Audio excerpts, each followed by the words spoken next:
Alright, antiviral drugs, इसका basic अगर introduction की बात की जाए तो वायरस इंट्रासेलुलर पैरासाइट, ओके, जो वायरस होता है हमारे सेल के अंदर का एक पैरासाइट है जो कि डिपेंड करता है होस्ट सेल के ऊपर अपनी ग्रोथ के लिए, फूड के लिए और मल्टीप्लिकेशन के लिए।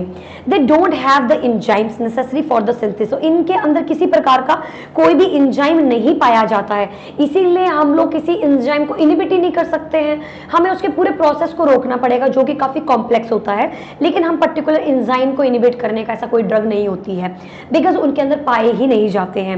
Okay, unlike bacteria and fungus, जबकि बैक्टीरिया में, फंजाई में हमने एंजाइम्स पढ़े, हमने सिंक्रेज एंजाइम पढ़ा, हमने बहुत अलग अलग प्रकार के एंजाइम्स देखे जो पर्टिकुलरली काम कर रहे थे। CYP450, 14 अल्फा डीमेथाइलेज हमने पढ़ा, हमने अलग अलग टाइप के एंजाइम्स पढ़े, लेकिन बैक्टीरिया और फंगल के अलावा वायरस के अंदर कोई इसी प्रकार का कोई एंजाइम नहीं है, ना ही उसको रोकने वाली कोई ड्रग्स हम पढ़ने वाले हैं। इसके अलावा वायरस मल्टीप्लाई करता है, काफी कॉम्प्लेक्स प्रोसेस होता है, उस कॉम्प्लेक्स प्रोसेस को फॉलो करते करते वो अपने आप को बडिंग और रिलीज करता है, तो ये कॉम्प्लेक्स प्रोसीजर करता है, ना प्रोसेस करता है, ना कि बाइनरी प्रोसेस। ओके, तो बडिंग करता है, कॉम्प्लेक्स प्रोसेस है। They don't have cellular organisation, obviously ये वायरस दूसरे इंसान के सेल के अंदर जाके अपने आप को ग्रो कर रहा है, तो इसका खुद का कोई सेलुलर ऑर्गेनिज्म नहीं है। ओके, स्ट्रक्चरली क्लासिफाइड, या तो आप इसको डीएनए क्लासिफाई करोगे या तो आप इसको आरएनए क्लासिफाई करोगे। डीएनए की अगर बात करें तो ऑब्वियसली डीएनए से एमआरएनए, एमआरएनए से RNA, transcriptase and transcription sorry and translation and protein, तो डीएनए से आपका प्रोसेस चलता है, या फिर वो आरएनए होगा, वो डायरेक्ट रेप्लिकेशन में काम करेगा, आरएनए से आपका ट्रांसक्रिप्शन, ट्रांसलेशन, ये सब चीजें होंगी। तो या तो वो वायरस रंजना डीएनए का है या तो वो वायरस आरएनए का है।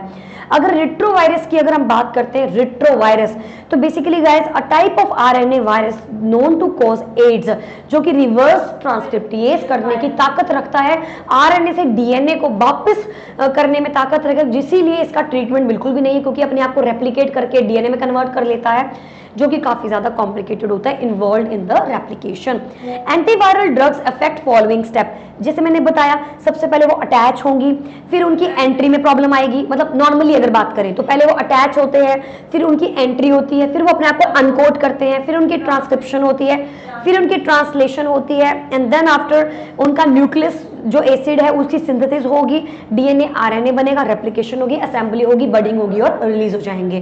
That is a normal process, normal introduction of a viral cell.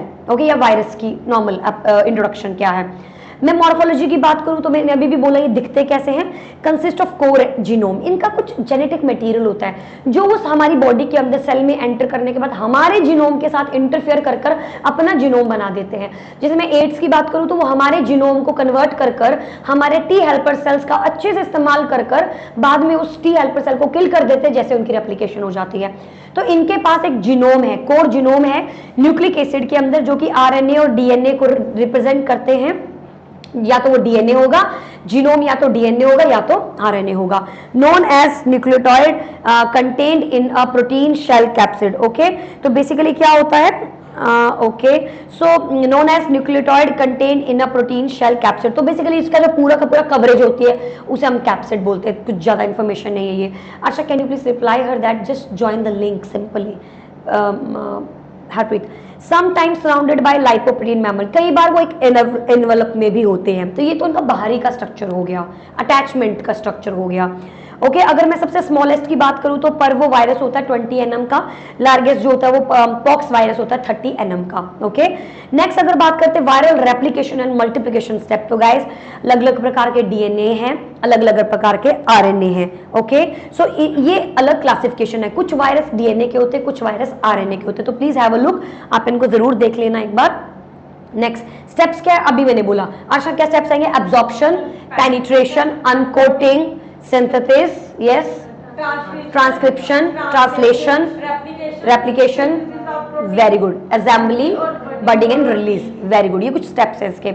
अब बात करते हैं क्लासिफिकेशन की, तो मैंने कहा है कुछ ऐसे guys, I have research the thing that we are left with cotrimoxazole की बात करूं तो वो आपके बेसिकली उनकी स्पेशल कोई कैटेगरी नहीं है, जोल लगा है पीछे तो कई बार कंफ्यूजन हो जाता है, बट कहीं ना कहीं वो एंटी फंगल भी काम करता है, बट वो ब्रॉड स्पेक्ट्रम एंटीबायोटिक्स की कैटेगरी में आएंगे। जैसे कि आपने सल्फोनामाइड्स पढ़े थे, तो ये एक for example it is just like a Bactrim, Septran, ये कुछ नाम है जो कि जर्नल नेम या ट्रेड नेम्स बोल सकते हो आप, not generic name, sorry, trade names हैं जो कि पर्टिकुलर सल्फोनामाइड को रिप्रेजेंट करते हैं। तो सल्फोनामाइड ट्राइमेथोप्रिम की जो क्लासिफिकेशन थी आपकी, जो कि फॉलिक एसिड सिंथेसिस को इनहिबिट कर रही थी, उस क्लासिफिकेशन के अंदर आपका कोट्रामेक्सोजोल आ जाएगा। लेकिन इसका हम इस्तेमाल यहाँ पे क्यों करते हैं, क्योंकि ये कैसा काम करती है, मल्टीफंक्शन, ब्रॉड स्पेक्ट्रम एंटीबायोटिक भी है और कहीं ना कहीं किसी प्रकार के फंगल इन्फेक्शन में भी ये काफी इंपॉर्टेंट रोल प्ले करती है। जैसे कि हमने ऊपर पढ़ा था कि कैंडिडियासिस के अंदर हमारा जो ओरोफ्रिंजियल होता है उसमें हम कोट्रामेक्सोजोल देते हैं, तो वहां पर इसे यूज करते हैं। सेकेंड जो ड्रग था वो था मेट्रोनिडाजोल का, वो जो ऊपर हमने पढ़ा है एंटीबायोटिक्स के अंदर वहीं पे ही रहेगा, बट इसका भी आपका ब्रॉड स्पेक्ट्रम यूज है, जैसे एंटी प्रोटोजोल जगह पे भी काम करता है, तो इसीलिए उसकी क्लासिफिकेशन फंगल के अंदर नहीं है, बट यूज उसका जरूर है, क्योंकि फ्रेजाइल नाम से एंटी फंगल फ्रेजाइल कैटेगरी पे ये काम करता है, इसीलिए वहां पे भी इसका यूज है। तो ऐसे कुछ कुछ ड्रग्स अगर आती रहेंगी बीच बीच में तो हमें दिख तो जरूर जाएंगी, हम उनको स्किप तो नहीं करेंगे और उनके ऊपर हम डिस्कशन भी कर लेंगे अगर वो हमारी क्लासिफिकेशन से हटकर हैं। Okay, alright. So cricket, study and music. तो रंजना यहाँ पे कुछ ड्रग होती है जो फॉर एग्जांपल कुछ ऐसे लोग जो क्रिकेट पसंद करते हैं, कुछ ऐसे लोग जो म्यूजिक पसंद करते हैं, कुछ ऐसे लोग जो स्टडी पसंद करते हैं, लेकिन ये क्रिकेट वाला इंसान म्यूजिक भी पसंद कर सकता है और स्टडी भी पसंद कर सकता है। तो उसी प्रकार से एक ड्रग अलग अलग तरीके से ब्रॉड स्पेक्ट्रम में भी काम कर सकती है, इसीलिए कभी भी कंफ्यूज नहीं होना है। ड्रग्स की अगर अलग से दिख रही है तो वो आपको निकल के अपने आप आ जाएगी, अगर आपने ऑलरेडी क्लासिफिकेशन पढ़ रखी है। Now you able to distinguish कि यार ये तो इसमें नहीं थी तो अभी कहां से आई, तो इतना जो जजमेंट है वो आपको इनकी क्लासिफिकेशन पढ़ने के बाद ही देखने को मिलता है। Now let's see the classification. Impact on different stages of viral replication. या तो ऐसी वायरल की क्लासिफिकेशन जो कि आपके इम्पैक्ट के ऊपर काम करती है, जो एब्जॉर्प्शन को रोक रही है, पेनिट्रेशन को रोक रही है, अनकोटिंग को रोक रही है, या फिर mechanism and site of action, for example DNA polymerase को रोक रही है, एमआरएनए की सिंथेसिस को रोक रही है। तो ऐसी ड्रग्स जो ऐसे काम करती होगी, लेकिन जो मोस्ट इंपॉर्टेंट ड्रग्स है जो हमारे काम की है वो है हर्ब वायरस के ऊपर काम करने वाली, influenza and hepatitis B and C. तो यहाँ पर आज हमारी पूरी कोशिश रहेगी कि हम इस पूरे को कवर कर लें इसी इकलौती एक क्लास के अंदर। ऑलराइट, अब यहाँ पे आप एक और देख सकते हो एंटीवायरल, जो कि क्लासिफिकेशन किसके बेसिस पे है, वायरल रेप्लिकेशन के बेसिस पे। तो मैं बस यहाँ इतना ही चाहती हूँ कि आप ड्रग का नाम याद करें और आपको कुछ भी याद नहीं करना है, आपको बस ड्रग का नाम पता होना चाहिए कि हाँ ये कुछ ड्रग है इसमें। गाइस, वायरल अटैचमेंट की बात करूं तो आपको इसमें से कोई नाम पहले सुना है, नहीं सुना है, इट्स ओके। अनकोटिंग में सुना है एमेंटाडिन, वेरी इंपॉर्टेंट, इसको कृपया करके ध्यान में रखें। मैं एमेंटाडिन को नीचे भी बढ़ाऊंगी आपको, देखते हैं ये किसके अंडर आती है, हब्स में आती है, हेपेटाइटिस में आती है या इन्फ्लुएंजा में आती है, किस में आती है, let's have a look. Then transcription में इंटरफेरोन्स, देखेंगे हम कि इंटरफेरोन किस क्लासिफिकेशन में आते हैं। Translation of viral proteins, interferons again, okay. Nucleic acid, मैं उन कैटेगरी को पर्टिकुलरली मार्क कर रही हूं जो एग्जाम में पूछे जाते हैं। ऐसे तो थ्योरी में बहुत कुछ है, बट हम तो ओरिएंटेड कैसा पढ़ रहे हैं, एग्जाम ओरिएंटेड पढ़ रहे हैं, right. Nucleic acid synthesis, DNA, RNA, acyclovir, yes सुना हुआ है। ये जितने भी ओवीर हैं ये तो हमें ज्यादा दिक्कत नहीं करने वाले हैं। तो ओवीर नाम की जो क्लासिफिकेशन है वो यहाँ पर पर्टिकुलर डीएनए और आरएनए की सिंथेसिस को रोकती है। लेट्स सी ये कौन सी कैटेगरी में दी जाती है। रेप्लिकेशन की बात करें तो आपने एनआरटीआई सुना होगा, ये मैंने ऑलरेडी एक्सप्लेन कर रखा है एचआईवी के केस में। एड्स में हमने पढ़ रखे न्यूक्लियोटाइड रेजिस्टेंट ड्रग्स, इनको भी वेरी गुड, तो ये भी हम उसके अंदर दोबारा से देख लेंगे। आज मैं फिर से बता दूंगी, ribavirin very important drug, very very very important drug, ये भी मैं डिस्क्राइब करने वाली हूं। एंड देन आफ्टर असेंबली की बात करें, जो असेंबल करने में रोकती है इंटरफेरोन्स, और बडिंग और रिलीज को रोक रही है आपकी जानामिविर एंड ऑस्टेलामिविर, वेरी इंपॉर्टेंट ऑस्टेलामिविर, कोविड में भी यूज होती है। चलो देखते हैं। ऑलराइट, सो अब हम देखेंगे इसकी कि इन तीनों की क्लासिफिकेशन में कहां दी जाती है, क्योंकि इन तीनों के अंदर जानना बहुत ज्यादा जरूरी है। नेक्स्ट हमारे पास आता है according to the mechanism and site of the action, उसका साइट क्या है, उसकी जगह क्या है, उसके हिसाब से क्या क्या ड्रग्स हैं। डीएनए पॉलीमरेज इनहिबिटर्स, ये आपके प्यूरिन एनालॉग्स, पिरामिडीन एनालॉग्स, आपके non nucleotides, okay. MRNA synthesis inhibitors, ribavirin and your fomivirsen, ये कुछ क्लासिफिकेशन आपकी है जिनको आपको याद नहीं करना है। बस जब मैं आपको पढ़ा दूंगी क्लासिफिकेशन तब आपको इनके नाम को थोड़ा सा देखते रहना कि ये किधर किधर है, जो मैं पढ़ाऊंगी ड्रग्स, उनको यहाँ पे फाइंड आउट करना है आपने कि किधर हैं। Okay, is it clear everyone? Alright, so let's start with the drugs. Anti viral drugs, anti herbs. सबसे पहले मैं बात करने वाली हूं हर्ब्स के बारे में। हर्ब्स के बारे में अगर हमें इंफॉर्मेशन होगी तभी हम एंटी हर्ब्स के बारे में जान पाएंगे। सो गाइस, अगर मैं एंटी हर्ब्स की बात करूं, प्रीति सैनी को क्या ऐड कर लिया गया है?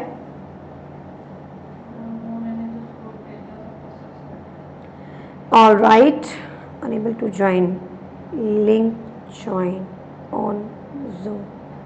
Okay, so anti herpes, active agonist herpes group of DNA virus. तो गाइस, ऊपर भी हमने पढ़ा था कि हर्ब्स डीएनए की कैटेगरी में आता है।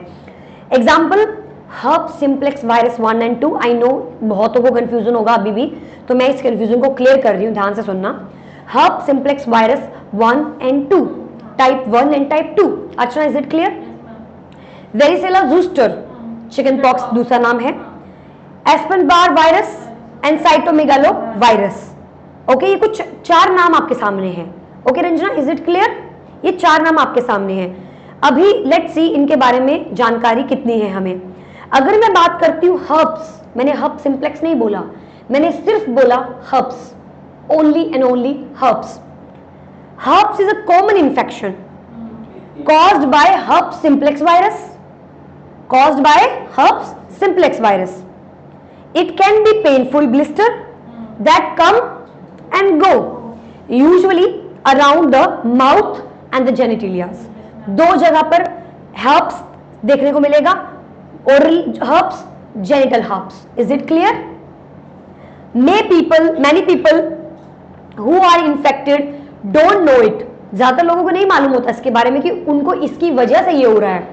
It is really a serious high risk. तो इसका मतलब है कि जब ये सीरियस कंडीशन है ही नहीं तो इसकी ड्रग्स तो क्यों ही पूछेंगे, वो यहां से पॉइंट क्लियर हो जाता है।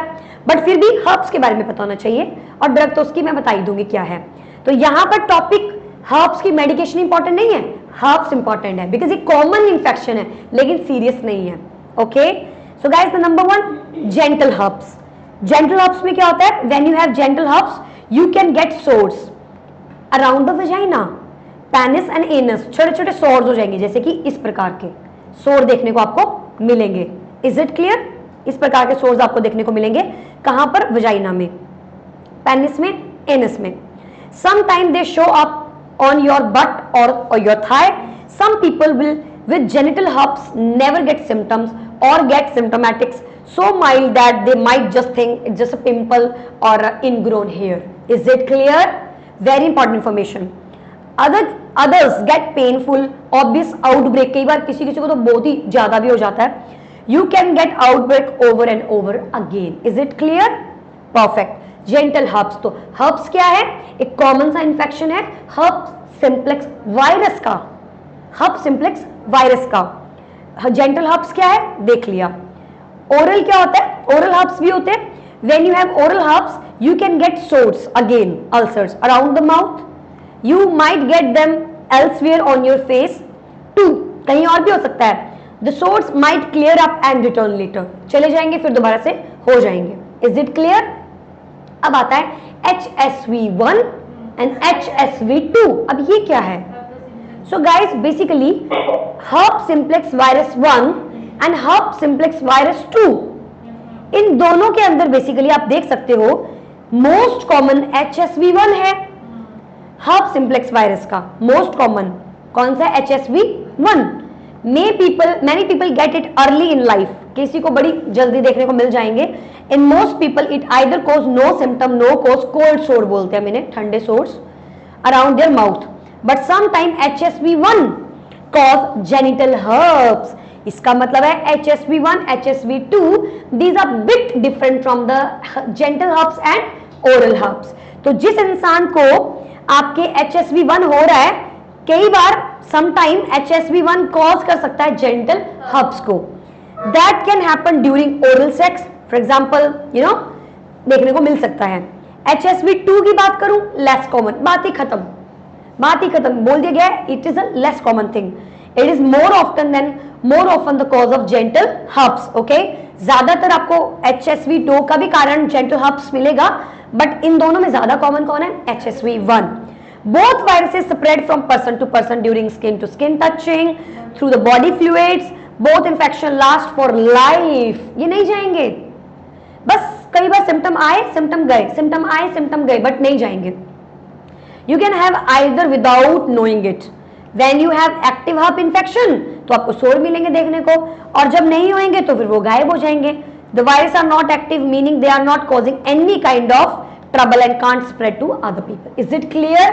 So ज्यादातर जो वायरस होता है वो इनएक्टिव फॉर्म में पाया जाता है, बट हम ही उसके होस्ट हैं, और जब भी हमारी इम्यूनिटी में कुछ प्रॉब्लम हुआ, कुछ भी अनहाइजीन हुई, तो हमें ये देखने को मिल सकते हैं. Is it clear?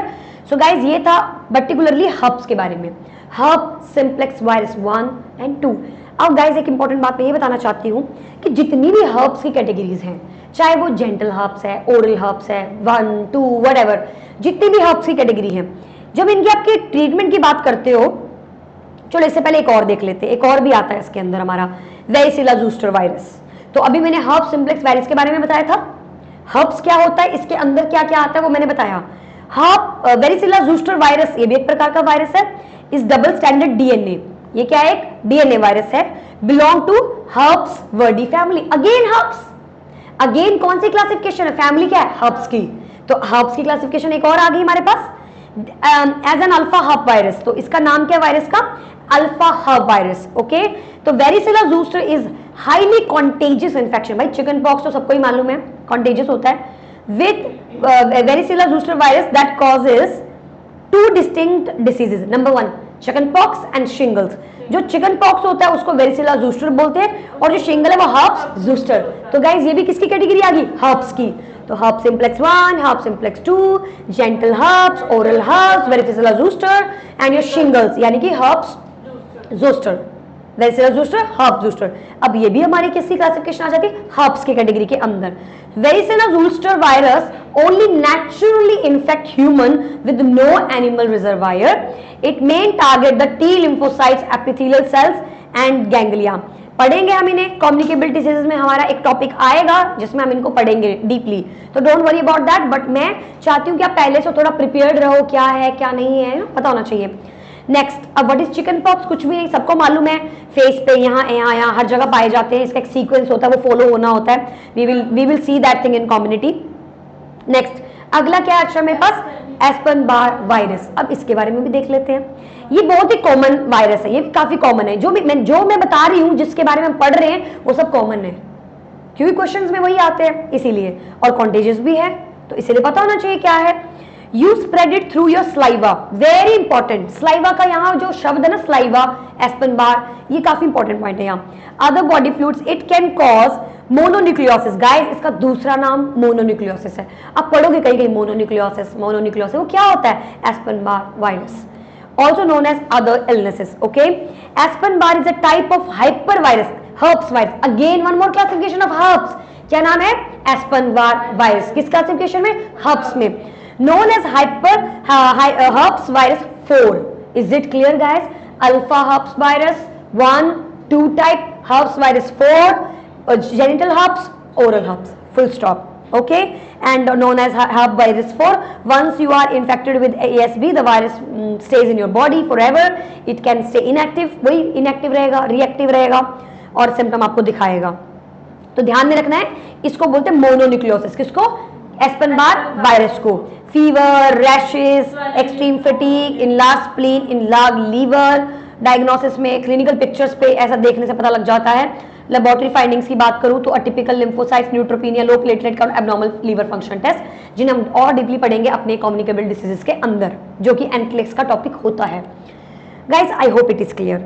Now the last, cytomegalo virus, CMV. Okay, अब इसको भी देख लेते हैं कि क्या ये भी हर्ब्स में या नहीं है. So guys, cytomegalo virus is a common virus that usually harmless. Okay, sometime it cause problem in babies. जैसे कि आपने टॉर्च सुना ना, TORCH, इसमें C क्या होता है, साइटोमेगालो वायरस. तो ये टॉर्च वाला C है, जो कि मदर को इन्फेक्शन नहीं होनी चाहिए, क्योंकि बच्चे को भी हो सकती है. People with a weekend immune system, या फिर जिनका इम्यून सिस्टम बहुत वीक है, उनको साइटोमेगालो वायरस नाम का इन्फेक्शन हो सकता है. सिम्टम क्या रहते हैं, cytomegalo virus does not usually cause any symptom. Most of the people do not realise they have it, because again this is common infection and a kind of virus infection, viral. High temperature, एक muscle tiredness, skin rash, feeling sick, sore throat, swollen glands etcetera.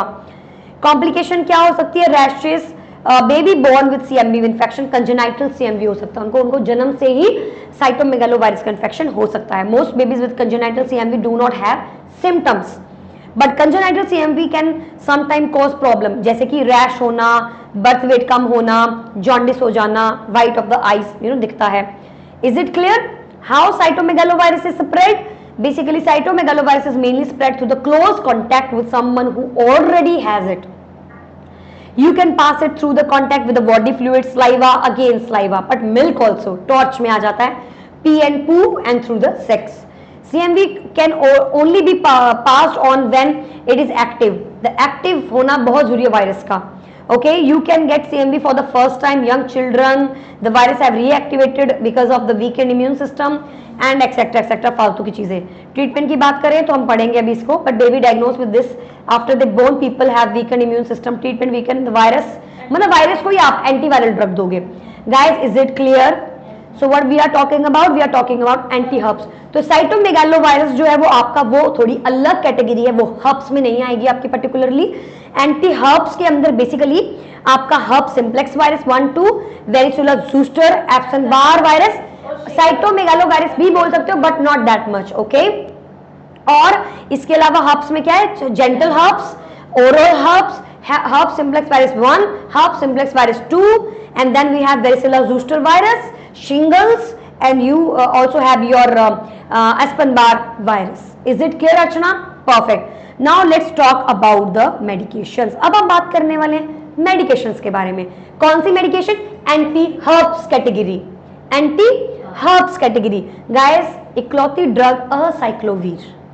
तो जब भी आप असाइक्लोवीर को देखो आपके दिमाग में आ जाना चाहिए कि भाई ये हर्ब्स की कैटेगरी के ऊपर काम करती है. It's anti herbs. तो देखा होगा आपने कि जितने भी हम कभी हमें रैश भी हो जाता है नियर बाय जेंटल ऑर्गन्स में या फिर इधर उधर कहीं पे भी, तो आप असाइक्लोवीर की ट्यूब लेते हो, राइट? और लगता है एंटीवायरल. तो guys, antiviral because herpes is a very common reason for such kind of sores at the genital areas और at the oral area. So that's why we use acyclovir. आपको पता होगा बहुत कॉमनली हम acyclovir का tube use करते हैं, right? So that is the reason.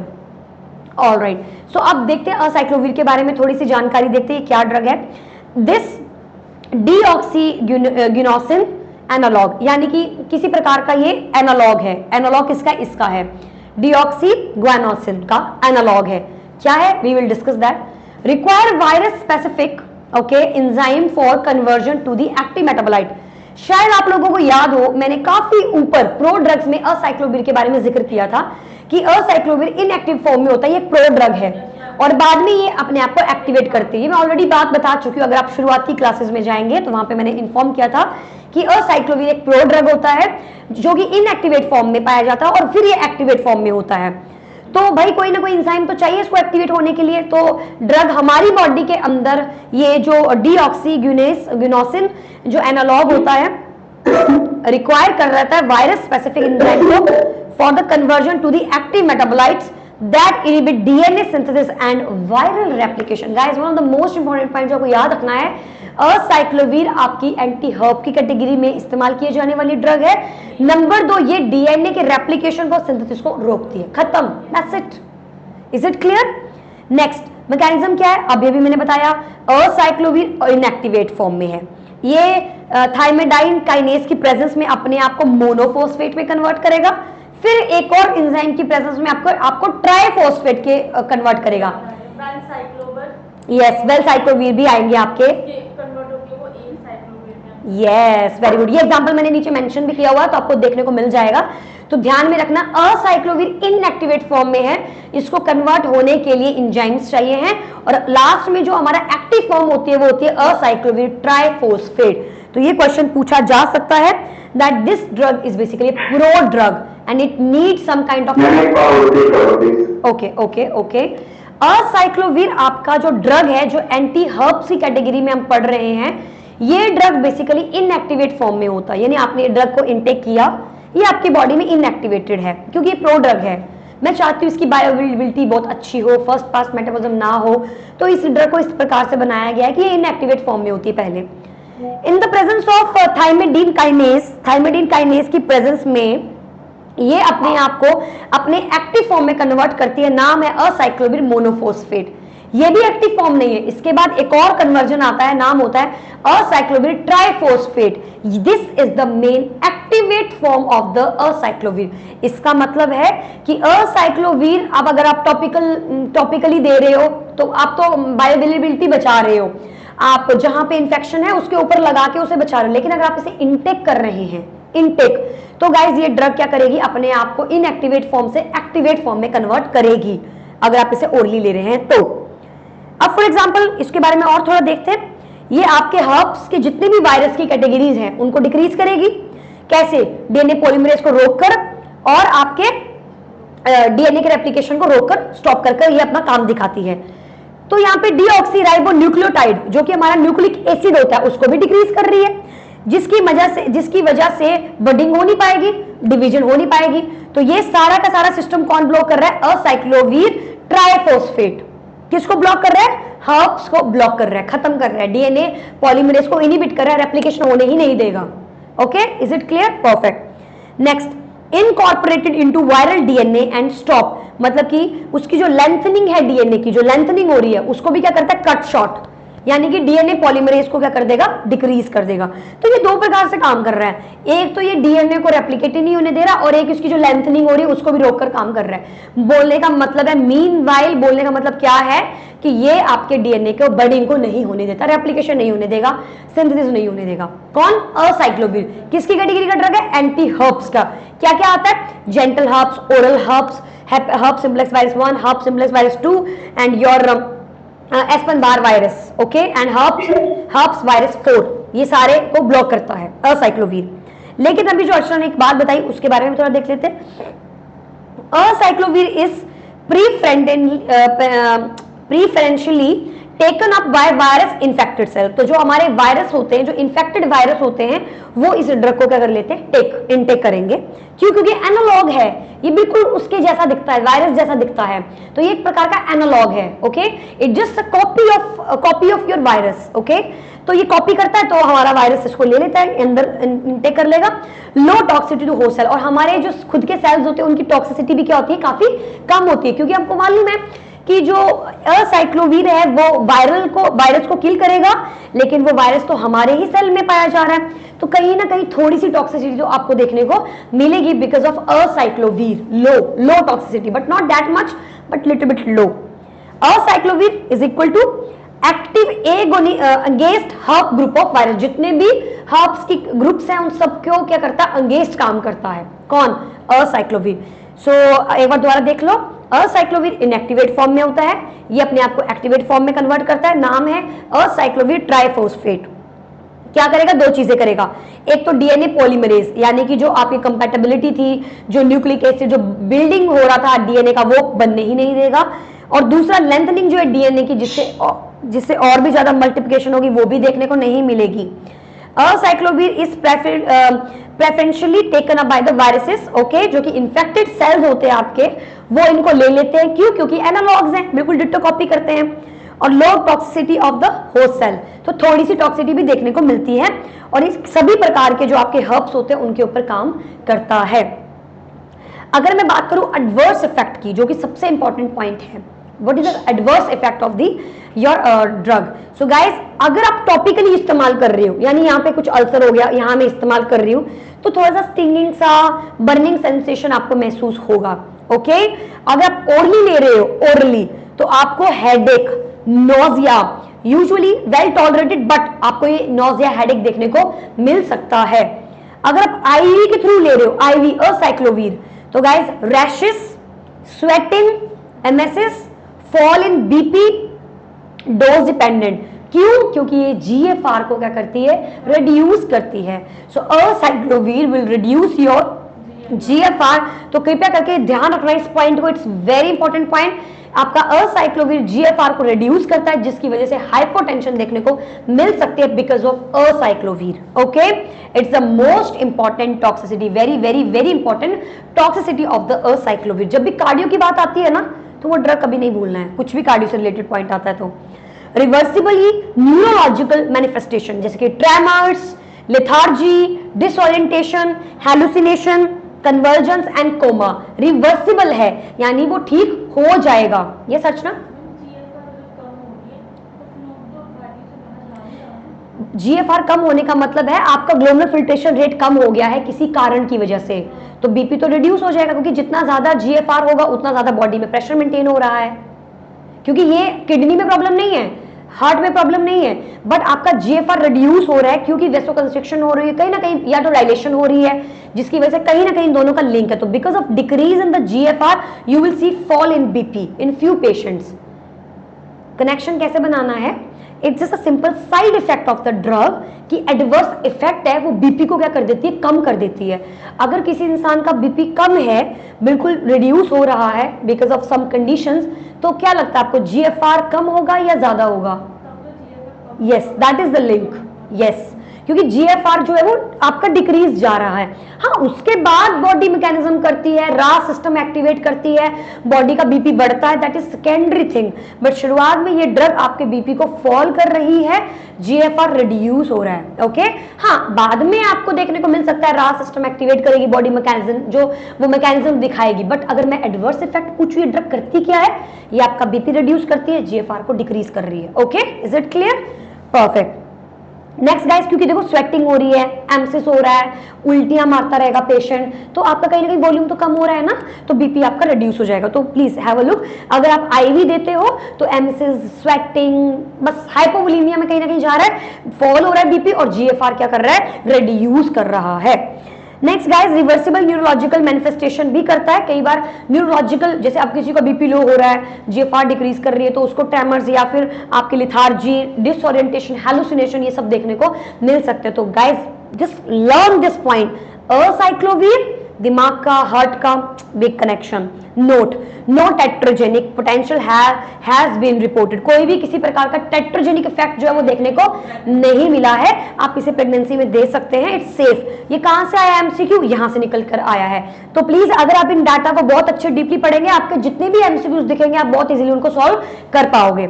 Next, what are the uses? So guys, genital herpes infection में इस्तेमाल करेंगे, बिल्कुल अभी अभी पढ़ के हटे हैं। म्यूकोक्यूटेनियस ऑसिस में पढ़ेंगे, बिल्कुल देंगे। यस, हर्ब जूस्टर में देंगे, बिल्कुल देंगे। चिकन पॉक्स में दोगे, बिल्कुल देंगे। That is all about your acyclovir. अब थोड़ा और देख लेते हैं। जेंटल हर्ब इन्फेक्शन में आप देख सकते हैं यहाँ पे caused by type 2 virus. Okay, तो genital herpes infection caused by type 2 virus, यानी कि हर्प सिम्प्लेक्स वायरस 2 में हमने बोला ज्यादा कॉमन है, लेकिन अगर दोनों का कंपैरिजन करें तो 1 में भी देखने को मिलता है, क्योंकि 2 इतना कॉमन नहीं होता है। लेकिन अगर जेनिटल हर्प्स की बात करें तो अगर 2 हो रहा है तो 2 में ज्यादा देखने को मिलेगा। ओरली ट्यूब का इस्तेमाल कर लीजिए, sorry not tube, the tablets, topically या आईवी, तो आप इन तीनों रूट से असाइक्लोवीर को इस्तेमाल कर सकते हो। प्राइमरी डिसीज, किसी को प्राइमरी डिसीज है तो 5% ऑइंटमेंट का इस्तेमाल किया जाता है। 6 टाइम दिन में लगानी होती है, लगभग 10 दिन। ये पढ़ना जरूरी नहीं है क्योंकि हम लोग प्रिस्क्रिप्शन नहीं देते हैं। नेक्स्ट, म्यूकोक्यूटेनियोसिस, इसमें क्या होगा? टाइप 1 वायरस में देखने को मिलेगा। Remain localized to lips, lips तक रहेगी, गम्स और लिप्स तक रहेगा। Usually don't require specific treatment, but acyclovir की कैन बी यूज, आप कर सकते हो। हर्ब्स जूस्टर, ओके, जिसे पर्टिकुलरली हमारा varicella zoster, herpes zoster, shingles is your herpes zoster and varicella zoster is chicken pox. So herb booster less susceptible होती है to acyclovir, okay? Higher dose is required to should be used in the severe cases. Immunocompromised लोगों के अंदर, जैसे आपके HIV या कुछ ऐसे patients. Ankit, can you please mute your self, because आपकी जो छींक है, जो स्नीजिंग है, वो यहाँ तक सुनाई पड़ रही है। So please mute yourself. या so should be use in, okay, तो जो भी छींक रहा है प्लीज अपने आप को म्यूट कर लीजिए। आई एम सो सॉरी अंकित। जो भी प्लीज स्नीज कर रहे हैं, please mute your self. Use in severe cases, immuno compromised patient. तो आप हर्ब जूस्टर में क्या यूज करोगे? IV 10 mg per kg 8 hours, sorry हाँ, हर 8वें घंटे आपको देना होता है, लगभग 7 दिन तक। इसे भी आपको लर्न नहीं करना है। मीनवाइल जो मैं बोलना चाह रही थी वो मैसेज में दे चुकी हूँ आपको। असाइक्लोवीर में मैं बता चुकी हूँ ये कहाँ कहाँ इस्तेमाल होती है, इसका क्या क्या साइड इफेक्ट है, यही मेरा मेन मुद्दा था बताने का, वो मैं ऑलरेडी बता चुकी हूँ। चिकन पॉक्स अब नहीं भूलोगे आप, असाइक्लोवीर देना है। Herpes zoster, mucocutaneous, genital herpes, Epstein Barr, इन सब में आपको देना है, आपको ध्यान रखना है। नेक्स्ट गाइस, जो अगली हमारे पास टाइप आने वाला है एंटीवायरल ड्रग का, that is cytomegalo virus. Okay, cytomegalo जो वायरस है आपका बेसिकली आप देख सकते हैं गेंसिक्लोवीर। ओके, ये एक ड्रग है हमारे पास गेंसिक्लोवीर, ये बेसिकली एनालॉग है असाइक्लोवीर का, डिट्टो असाइक्लोवीर, बस इस्तेमाल किस में कर रहे हो, cytomegalo virus. Okay, is it clear? इतना कॉमन नहीं है साइटोमेगालो वायरस, तो एग्जाम में भी नहीं पूछा जा सकता, लेकिन एमसीक्यू का थर्ड ऑप्शन जरूर बन सकता है ये कंफ्यूज करने के लिए। तीसरा ऑप्शन डाल देंगे, चौथा पांचवा जो भी डालना है डाल सकते हैं, इसीलिए थोड़ा पता होना चाहिए। तो गेंसिसाइक्लोवीर जो है वो आपका असाइक्लोवीर का डिट्टो एनालॉग है, यानी ये भी इनएक्टिवेट फॉर्म में होगा, धीरे धीरे एक्टिवेट फॉर्म में। और अच्छा, यहाँ पे आपको आपका आंसर मिलेगा वेलगनसाइक्लोवीर का, गेंसाइक्लोवीर, वेनगनसाइक्लोवीर। Okay, so you will look. So it is also activated intracellularly by the virus specific enzyme thymidine kinase, same activate करेगा इसको। तो ट्राइफॉस्फेट चाहिए मुझे तो, क्योंकि मोनोफॉस्फेट ट्राइफॉस्फेट इसकी एक्टिवेट फॉर्म होती है। तो guys it's triphosphate is the active form, nucleotide inhibit करता है वायरल के सेम डीएनए पॉलीमरेज को, जो हमने ऊपर पढ़ा वो सेम काम यहाँ पे ये करेगा in the higher concentration at infected cells. तो आपके जो इन्फेक्टेड सेल्स होंगे वो उसको खींच लेंगे और ये जाके उनको पॉलीमरेज को क्लोज कर देगा, इनिबिट कर देगा, काम आपका बन जाएगा। तो देखिए एक बार, गेंसिसाइक्लोवीर आपका क्या करेगा, थाइमिडीन काइनेस की प्रेजेंस में मोनोफॉस्फेट बनाएगा, फिर साइटोकाइनेस की प्रेजेंस में ट्राइफॉस्फेट बनाएगा, और बाद में ये क्या करने वाला है, डीएनए पॉलीमरेज को भी इनिबिट कर देगा, और आपकी लेंथनिंग जो हो रही थी डीएनए को उसको भी इनिबिट कर देगा। ये कहां यूज करते हैं, साइटोमेगालो वायरस के अंदर। Guys now see, cells of bone marrow are also sensitive for ganciclovir. Okay, तो आपके जो लीवर के जो बोन मैरो के जो सेल्स होते हैं वो भी काफी सेंसिटिव होते हैं, इसीलिए बेचारा बोन मैरो की टॉक्सिसिटी देखने को मिलती है। तो ध्यान में रखना है, bone marrow is very sensitive to ganciclovir, not acyclovir, ganciclovir, इसीलिए आपको टॉक्सिसिटी देखने को मिल सकती है। पोर ओरल ऑब्जॉर्प्शन, आप नहीं, बायोबिलिटी बहुत कम है। इट्स प्रोड्रग, ये इसकी प्रोड्रग का नाम क्या है, valganciclovir. Now guys, valganciclovir is better absorbed orally, क्योंकि ये अपने आप को कन्वर्ट करती है गेंसाइक्लोवीर में, असाइक्लोवीर में, जो कि एनालॉग है।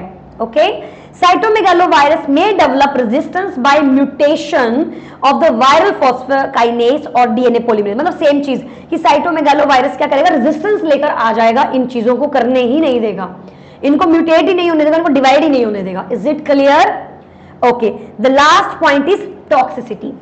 वेलगनसाइक्लोवीर की टॉक्सिसिटी क्या होगी, असाइक्लोवीर में तो पढ़ लिया, हार्ट में आपका जीएफआर कम हो रहा है, बीपी कम हो रहा है, ब्रेन में जाके इशू कर रहा है, एमसिस कर रहा है, ये सब कर रहा है। क्या ये चीजें आपके वेलगनसाइक्लोवीर में भी देखने को मिलती है, गेंसाइक्लोवीर में भी देखने को मिलती है? गाइस, इसमें आपको सिस्टमिक टॉक्सिसिटी देखने को मिलती है, जैसे कि बोन मैरो की देखने को मिली, bone marrow suppression, rashes, fever, neuropsychiatric issues, hallucinations, vomiting, सब देखने को आपको मिलेगा, क्योंकि एंड में बन तो असाइक्लोवीर ही रहा है, बन तो एनालॉग ही रहा है, तो कहीं ना कहीं आपको ये सब चीजें देखने को मिलेंगी। और लास्ट हमारे पास जो इंपॉर्टेंट पॉइंट है, that is the note, use is restricted to severe infection and prophylaxis, यानी कि इसका बहुत ही कम इस्तेमाल है। साइटोमेगालो वायरस की जो ड्रग है गेंसाइक्लोवीर, इसका काफी कम इस्तेमाल है, लेकिन अगर एचआईवी और ट्रांसप्लांट ये किसी को हो रहा है तो हम क्या करते हैं, ये ड्रग को देते हैं। And guys, we use to give this drug, voriconazole भी मैंने बताया था आपको, हम एड्स ट्रांसप्लांट वाले पेशेंट को देते हैं, और यहाँ पर हमारा वेलगनसाइक्लोवीर भी हम पेशेंट को विद ट्रांसप्लांट देते हैं। आई स्टिल रिमेंबर, ये दोनों ड्रग्स हम अपने ट्रांसप्लांट पेशेंट्स को देते हैं बीडीओडी करके। बेसिकली इम्यून ऑलरेडी उनका सप्रेस रखना है हमको, हम चाहते हैं कि किसी प्रकार का कोई इन्फेक्शन ना हो। अर्चना, इम्यूनिटी सप्रेस करने के लिए तो आप प्रेडनिसोलोन दे रहे हो पेशेंट को, अलग अलग टाइप के कॉर्टिकोस्टेरॉइड्स दे रहे हो ताकि उसकी बॉडी का जो इम्यून सिस्टम है थोड़ा कंप्रेस रहे।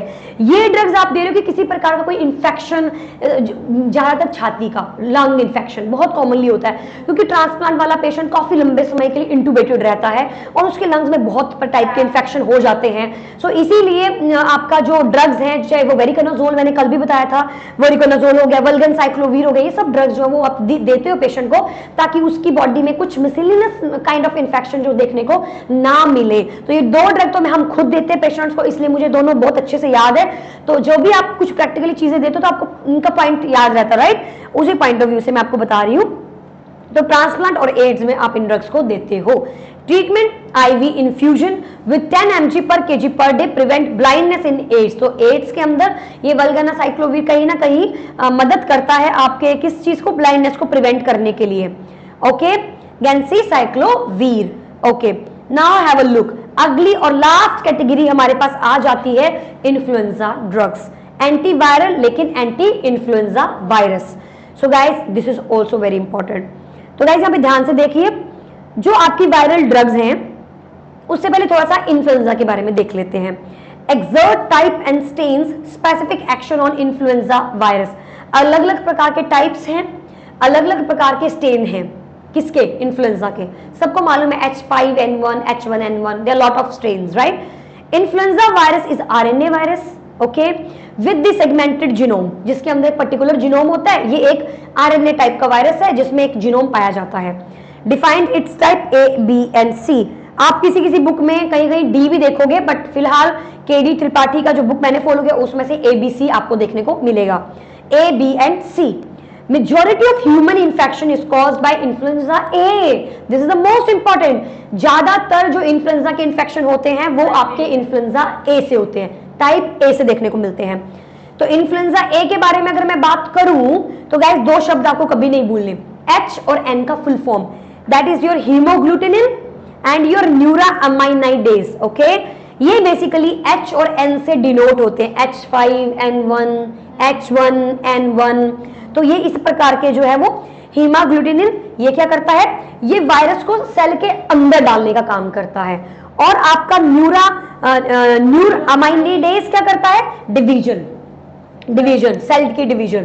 तो ये H और N जो स्टेन है आपकी, ये पाए जाते हैं इन्फ्लुएंजा A के अंदर। Okay, how have produce epidemics and pandemic situation. और ये कुछ इस प्रकार के इन्फ्लुएंजा होते हैं जो कि एपिडेमिक और पेंडेमिक सिचुएशन क्रिएट करते हैं। एपिडेमिक की बात करूं कम्युनिटी के अंदर, और पेंडेमिक की बात करूं ग्लोबली, इसको भी हम पढ़ेंगे हमारे कम्युनिकेबल डिसीजेस के अंदर। एग्जाम्पल H5N1 बर्ड फ्लू बोला जाता है, 1997 के अंदर केसेस बहुत ज्यादा देखने को मिले थे। H1N1 जिसको हम सब टाइप स्वाइन फ्लू बोलते हैं, 2009 के अंदर से केसेस देखने को काफी ज्यादा मिले थे। सो H5N1 क्या है? It's your hemagglutinin and neuraminidase. Okay, तो चलो ठीक है, फालतू की बातें, मेन मुद्दे पे आइए। ड्रग बताइए guys, amantadine, very very very important drug. But Archana you know what, ये ड्रग इस्तेमाल नहीं होती इतनी, नाम तो हमने बड़ी बार सुना है बट इस ड्रग को इतना इस्तेमाल नहीं करते। अब नई ड्रग आ चुकी है, न्यूएस्ट ड्रग्स, अभी से नहीं काफी पहले से इस्तेमाल हो रही है वो ड्रग्स। तो अमेंटाडीन तो काफी कम यूज होती है क्योंकि इसका उतना ज्यादा यूज नहीं है अभी। ओके, सो कहीं जो स्टूडेंट मुझे बताएगा अमेंटाडीन कहाँ पे पढ़ी? GI के अंदर रेंटाडीन पढ़ा था या अमेंटाडीन पढ़ा था? गाइस जिसने, okay let me ask from other students because I really want to know ये ड्रग आपने कहां पे पढ़ी है। Just give me second please. Yes guys, ये ड्रग आपने कहां पे पढ़ी है? Very good Ankit, well done, please clap for him. Yes Ankit, you are absolutely right. लेकिन अगर आपने ये बता दिया कि उसमें भी कहां पढ़ी तो ये सोने पे सुहागा हो जाएगा। तो जल्दी से बता दीजिए कौन सी क्लासिफिकेशन थी? मैम ये डोपामिन को ब्लॉक करती है ना मैम? वो तो सब सारी ड्रग्स डोपामिन ब्लॉक करती है। Are you sure? या इनिशिएट करती है? बिकॉज पार्किंसन में तो आपका डोपा कम हो जाता है ना, तो आपको तो डोपा देना है। तो ये क्या, ये ड्रग अमेंटाडीन किस क्लासिफिकेशन में आती है? हमने पार्किंसन में पढ़ा हुआ ये। यस, ये याद नहीं आ रहा। याद नहीं आ रहा, याद करना है। हाँ जी, MOA, mono oxidase amine, sorry inhibitors, monoamine oxidase inhibitors. Guys anti Parkinson के अंदर हमने ये ड्रग डोपामाइन की कैटेगरी में पढ़ी, अंकित ने सही बोला, बट कहां पर पढ़ी? यस हरप्रीत, यस ज्योति फोगाट। ज्योति कहां पे पढ़ी ड्रग ये हमने अमेंटाडीन? एंटीवायरल पे ही। अरे एंटीवायरल में तो अभी पढ़ रहे हैं ना इसको, इससे पहले कहां पढ़ी ज्योति हमने? Antiviral, very nice answer. Antibiotics, antiviral classification की मैम उसमें। हाँ एंटीवायरल ही तो पढ़ रहे हैं अभी हम। अरे मैम मैंने पहले रिप्लाई दिया अच्छा। पार्किंसन डिजीज का मैम। अच्छा पहले देख चुके हो, हाँ जी। एंटी जो पार्किंसन ड्रग्स है ना, उसमें कौन सी क्लासिफिकेशन में पढ़ा है हमने ये ड्रग को? इसका एक पर्टिकुलर इसका पर्टिकुलर एक यूज है, मतलब कि ये ड्रग इस कैटेगरी में आती है। मैंने उसमें कोई 6, 7, 8 क्लासिफिकेशंस आपको पढ़ाए थे डोपामाइन के अंदर कि ये डोपामाइन की पूरी कैटेगरी है। 6, 7 लगभग मैंने पढ़ाए थे, और मैंने कार्विडोपा, लीवोडोपा, एमेंटेडिन सबकी अलग अलग क्लासिफिकेशन बताई थी। तो किसी को याद है ये सर्चना? ओके गाइज, मैं आपको दिखा देती हूँ, let me show you. Yes Mahak, very good. Ranjana को एटलीस्ट पिक्चर तो याद आ रहा है, that's really good. So guys, वैसे तो ये हमारी डोपामिन फैसिलिटेटरी के अंदर थी। Okay okay, let me have a look. मैं आपको भी दिखा देती हूँ एक बार, काफी मुश्किल हो जाएगा ढूंढना, बट मैं फिर भी दिखा दूंगी। एंटीसाइकोटिक्स इससे ऊपर ही है। अर्चना आंसर तो दिया नहीं, अब तो शांत। ओके गाइज, यहाँ देखिए एमेंटाडीन, क्या दिख रहा है आपको यहाँ पे? एमेंटाडीन डोपामाइन फैसिलिटेटरी, और मैंने यहाँ पे ग्लूटामेट एजेंट भी बोले थे, बहुत इंपॉर्टेंट, और मैंने यहाँ पे मार्क भी किया था, यही काफी इंपॉर्टेंट ड्रग है, ये आप आगे भी कहीं ना कहीं पढ़ोगे। Yes, facilitatory. So dopamine precursor levodopa, peripheral decarboxylase inhibitors, जो जीआई सिस्टम के अंदर स्मॉल इंटेस्टाइन में एंजाइम पाया जाता है, उसको इनहिबिट करते हैं हम, और वो होता है कार्विडोपा। और तीसरी मैंने बोली थी एमेंटाडीन याद करने को, बाकी मैंने तो नहीं बोला था लर्न करने को, but guys remember this thing, okay. Alright, let's move on. अभी हम लोग वापस आ जाते हैं। सो अभी हम डिस्कस कर रहे हैं